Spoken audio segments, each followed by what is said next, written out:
now in the Black Box with Spider Loke, Most Easty, aka BJ Keyway, and the Google Gang. Let's go! Listen. Gratitude is the attitude. Show is a blessing. To be back in the Black Box. Black Box. Relax, roll up as we randomly react to content in these YouTube streets. Yeah. It's time for R&R.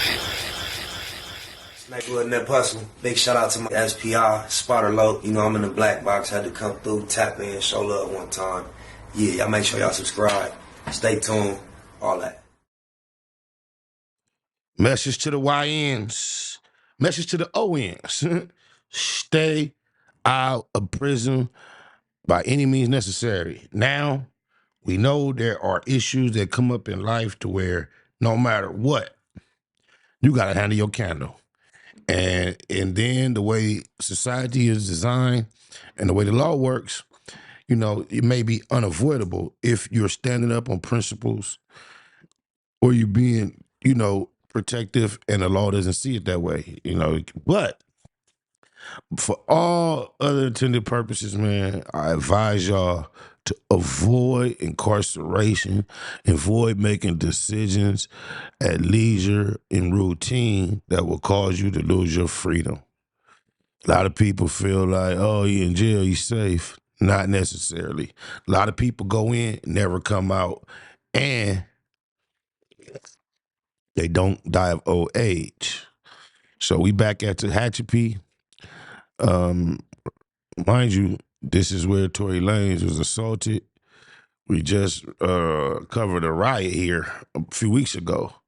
But we back at Tehachapi. They keep shooting to me. I'm going to keep knocking them down. So with no further ado, let's see what the attempted murderer has been up to. The sun blazed over the California mountains, casting a harsh, unrelenting light across the landscape. Its rays illuminated the California Correctional Institution's yard, where the daily routines of inmates and officers unfolded under the watchful gaze of the surrounding peaks. On August 12, 2025, just after 11 a.m., the monotony of the day was shattered. What began as a typical morning quickly spiraled into chaos, as a sudden savage ambush erupted in the heart of the yard. An officer, tasked with overseeing the yard recall, was caught completely off guard.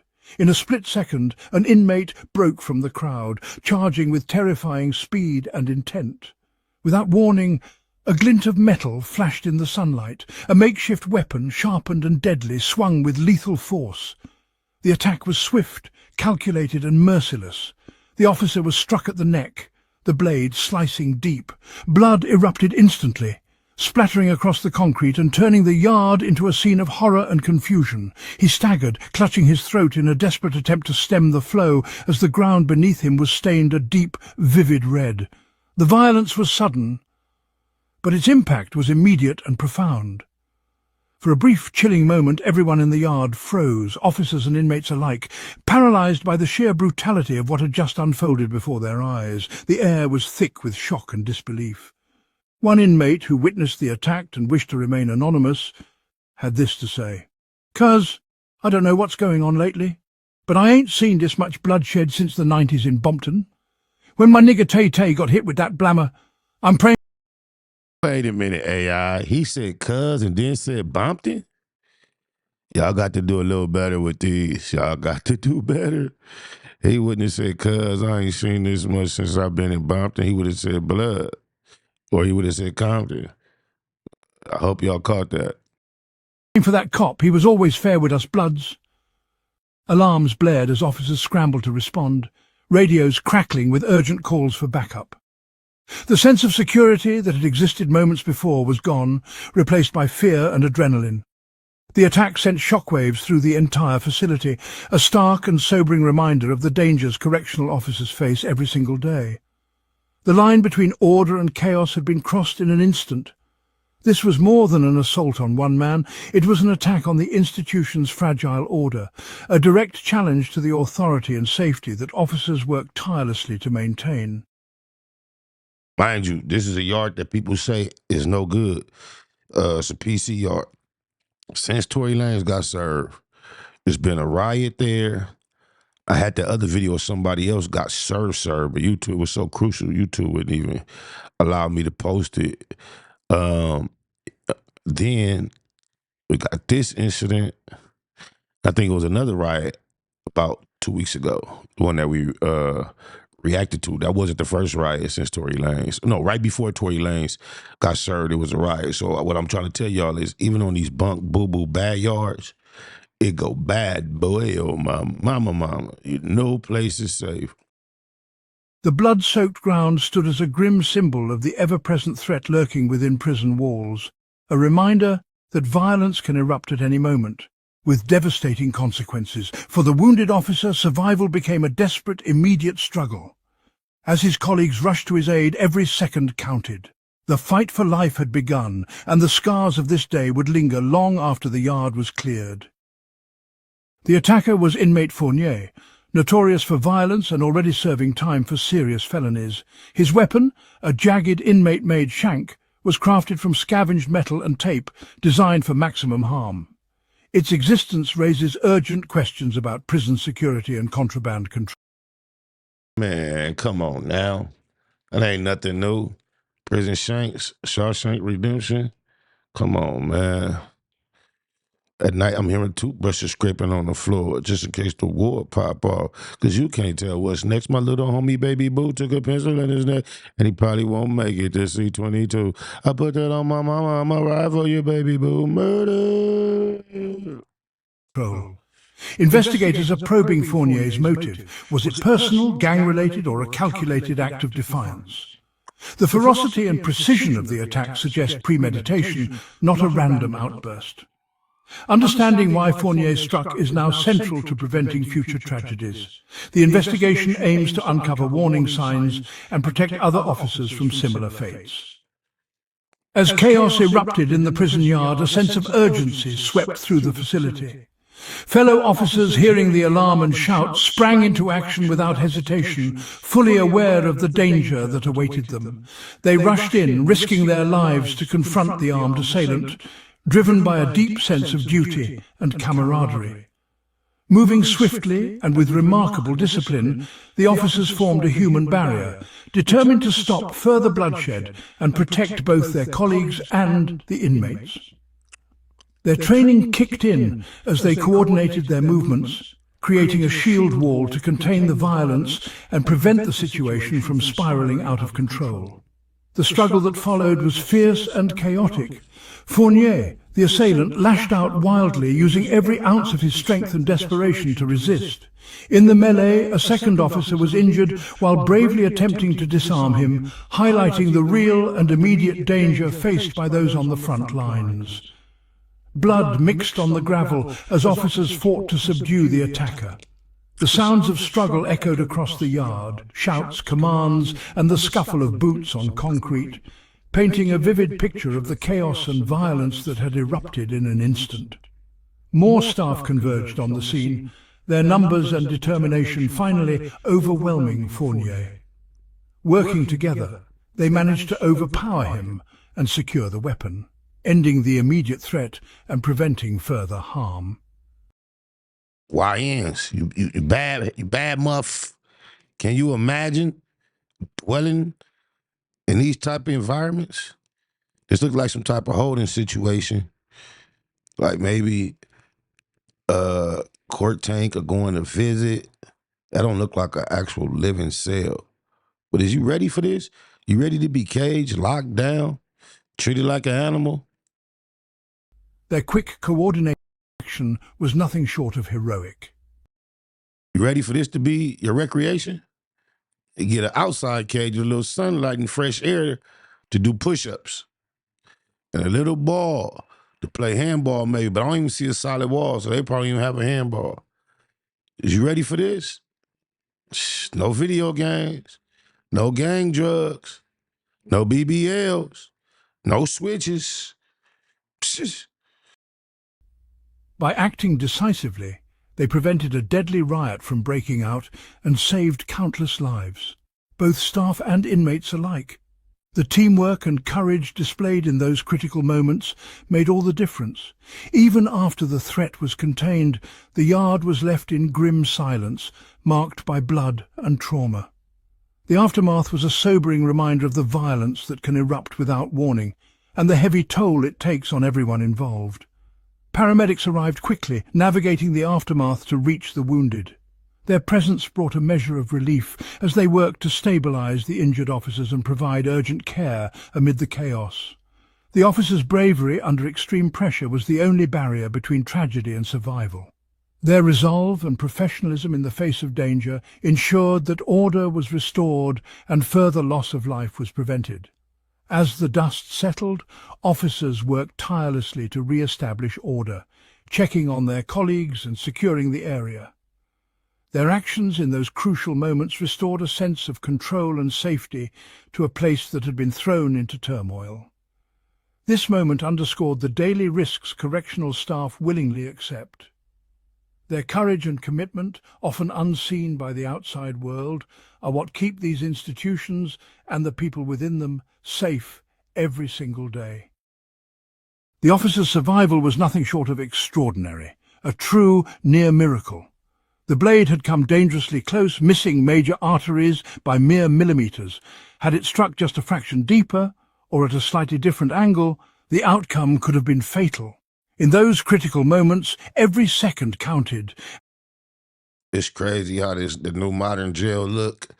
The only thing changes is the difference of the color schemes. It's like cookie cutter. They just throw them up and drop them wherever they at. Blueprint is simple and identical, damn near. And the difference between life and death was razor thin. Immediate medical response was absolutely crucial. Paramedics arrived on the scene within minutes, quickly assessing the severity of the wounds. They worked with precision to control the bleeding, stabilize the officers, and ensure their airways remained open. Without their swift intervention, the situation could have deteriorated rapidly. Both injured officers were rushed to the hospital under urgent care. Ready to be sitting in a little square box like that for hours. They go in there, sit you down, slam the gate, and tell you, all right, sit right here. We'll let you know when it's time for you to go see the judge or see a lawyer. And you like, hey, officer, can you? And you hear the other door close, bam. You're like, I bet. Ready to be treated like this, then you sitting right there. What if you got a dookie? What if you got a pee? Oh, mama. There, you may get a regular human that say, oh, you got to use it? Come on, let me let you use it. But you can announce you got to use it, and they wouldn't give a about breaking their neck to make that a reality for you. Oh, mama, you better ask somebody. Look at it. Just look, take a good look. That's what they got for you. That's what's laying ahead.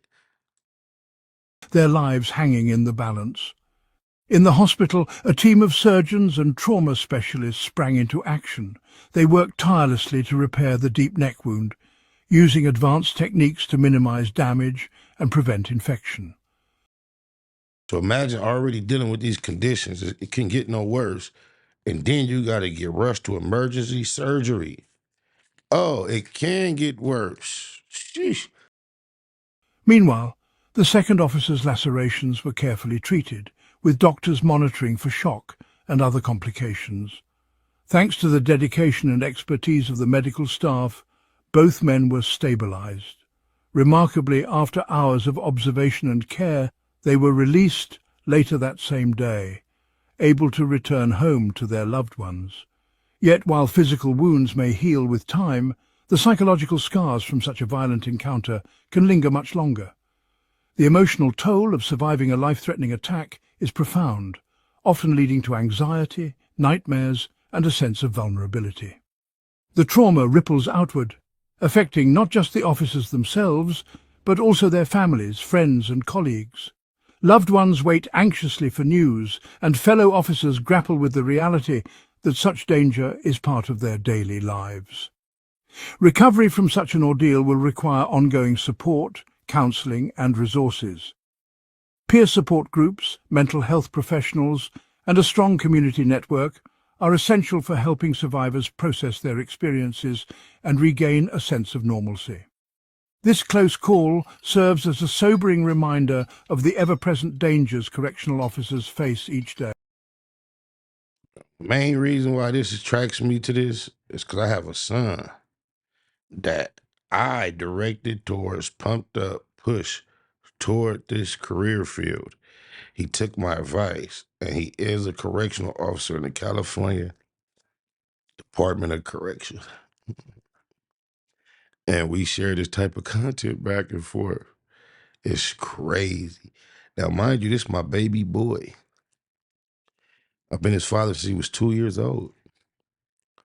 Uh, I know everything there is to know about him.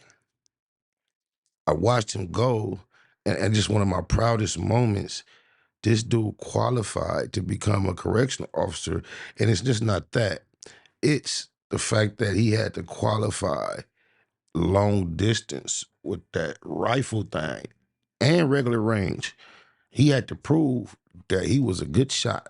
And me just knowing him and the way he was raised, his personality is just crazy. Knowing my nigga's a great shot, a great shot. That's just my head up. And he dressed just like me, white t-shirts, jeans, and tennis. Even though he's square, he dressed like me to the most part. But up under that white tee, he heavy on that hip. Oh, my mama, and will do something. Oh, my mama. But he's not looking to do nothing. He's a great kid, good young man. But it just really, you hear about officers getting, bless my baby, protect him, Lord. Oh, my mama. Their work environment is unpredictable, and the risks are real. The officers' narrow escape highlights the critical importance of rapid response, teamwork, and ongoing training. In moments of crisis, their ability to work together can mean the difference between tragedy and survival. Ultimately, the impact of prison violence extends far beyond the yard, leaving lasting effects on everyone involved. It's crazy. I've never, ever had to feel any type of compassion or consideration for a correctional officer. But now, as an adult who will be 50 in January, one of my first cousins, she's a correctional officer. One of my nephews, he's a correctional officer. They're both in Arizona. And I have a son that's a correctional officer here in the California Department of Corrections. And I want absolutely nothing to happen to either of them. Oh, my mama. My son's even been able to just communicate with people I haven't seen in 20, 30 years. That appears in mine. And it's just been a cold reality dynamic. It's deep, man. It's crazy. And underscoring the need for vigilance, preparedness, and compassion. Authorities acted swiftly. Fournier was isolated in the restricted housing unit, eliminating further threat. He now faces disciplinary action and criminal charges for attempted murder. The bloodied shank was recovered and is under forensic analysis. Investigators are scrutinizing every detail. How was the weapon made and smuggled in? Staff and inmates are being interviewed, surveillance reviewed, and cells searched for evidence. The incident exposed potential security lapses that must be addressed. The probe extends to prison culture, including possible gang involvement. Every aspect is under review to prevent future attacks. The findings will shape new strategies to protect staff and restore safety. This attack is part of a disturbing trend, one that has authorities and families deeply concerned. Violence is rising at an alarming rate in California's prisons, affecting everyone inside. Correctional officers now face daily risks and uncertainty, with assaults becoming alarmingly frequent and more severe. Recent months have seen a dramatic spike in violent incidents, prompting urgent and increased security measures statewide. Multiple officers have been seriously injured in similar attacks at other facilities. The safety of both staff and inmates is at risk every day, and current protocols are now under intense scrutiny. California's prisons are growing more dangerous with each passing week, and those who work inside these walls are paying the price for this escalating crisis. The CCI attack is a wake-up call for all Californians. Correctional officers are the front line of public safety, facing immense risks every day. The ability of inmates to craft deadly weapons exposes serious security flaws. Are we giving officers the tools and support they need? These are urgent questions for our communities. The physical and psychological toll on staff is enormous and often unseen. And they can't risk giving the officers that's walking amongst the inmates no weapons because, God forbid, inmates overpower them and take that weapon, and they could just really harm officers. The only officers that can have weapons are high up in the tower, and they have deadly weapons. But no inmates can, attack them and take their weapon. We cannot afford complacency. Officer safety reflects our commitment to public safety. Stay informed, support reforms, and recognize the challenges inside our prisons. Awareness is the first step toward a safer California for Oh yeah, and I laced my son on top how not to be no asshole CEO. Everybody I done talked to that he done ran across that I'm familiar with, say he programmed perfectly. He got it. He get it. He ain't finna do nothing extra or break no rules. But he don't be sweating no petty shit being all up in your business. You know how he let you program. Oh, my mama, like I taught him. everyone. Damn, that's a fame beat. I go by the name of G5 like this. We getting rich off beats. No matter what you do in life, whether doing wrong or doing right, make sure you do it right. My big brother doing life. No matter what you do in life, doing wrong or doing right, make sure you do it right. My big homie doing life. When you left, your second was so young. On the set, I stay checking on your son. He banging, hate it, but I can't trip. Front hood Compton, at least cuz playing crib. Solid, strong, feel like you still with me. You can ask him, I still keep that still with me. Can't control him, we'll try to guide him. Provide him with game, keep it real when you ride him. The money, violence, the thrill that inside him. Sound familiar? Yeah, a lot familiar inside him. It's in his genes to stay papered up. He be G, real clean and tapered up. Got him on what his granny and his mother need. Bleed and ride for him just like your other seed. Never dumb, you know I got a head on me. And I got cuz on the dead homies. No matter what you do in life, whether doing wrong or doing right, make sure you do it right. My big brother doing life. No matter what you do in life, doing wrong or doing right, make sure you do it right. My big homie doing life. I told the big homie I had him. Love him but barely know him. I could only imagine. Probably 21 on him, whoop on him in Madden. Then roll up a fat one and show him what's happening. Teach him tactics to get it on his own too. Few tricks of the trade you turned the nigga on to. My behind him in the club, he be on too. My word, one thing you can hold on to. Love you, bro, just like D say. Me and Catman smoke big kush on your C-Day. He fit right in with the click on some G shit on Daddy. That's who they finna find me with. Golden gloves, certified mitt hands on the land. Knock out like hitmans. Big bands, young nigga got a head on him. And I got cuz on the dead homies. No matter what you do in life, whether doing wrong or doing right, make sure you do it right. My big brother doing life. No matter what you do in life, doing wrong or doing right, make sure you do it right. My big homie doing life.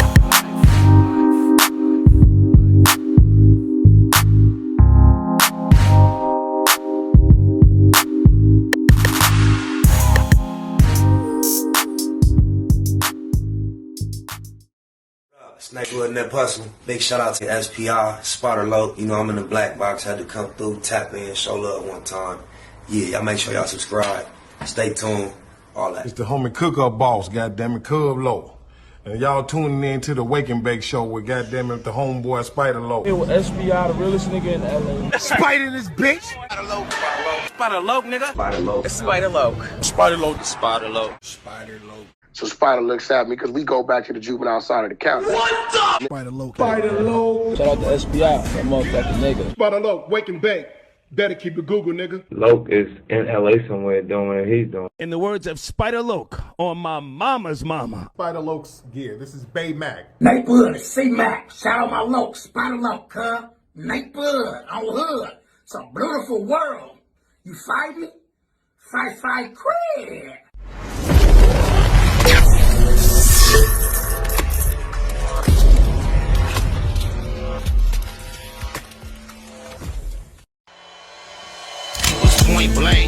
subliminal dissing. When I listen, I can tell you never been on no mission. Sticking to the script, don't care if I offend you. Neighborhood crib, the marathon I overlook my continue. competition, never seeing them. I done trained my mind that I'm going. You could tell by how I walk, talk, I'm a boss. A east side millionaire, homie, what you thought? My life is a movie. They can't get close to me. They mad cause they can't be. I'm everything that they wanna be, yeah. You are now in the black box. Whoa. With Spider Loke, Most Easty, aka VJ Keyway, and the Google Gang. Let's go!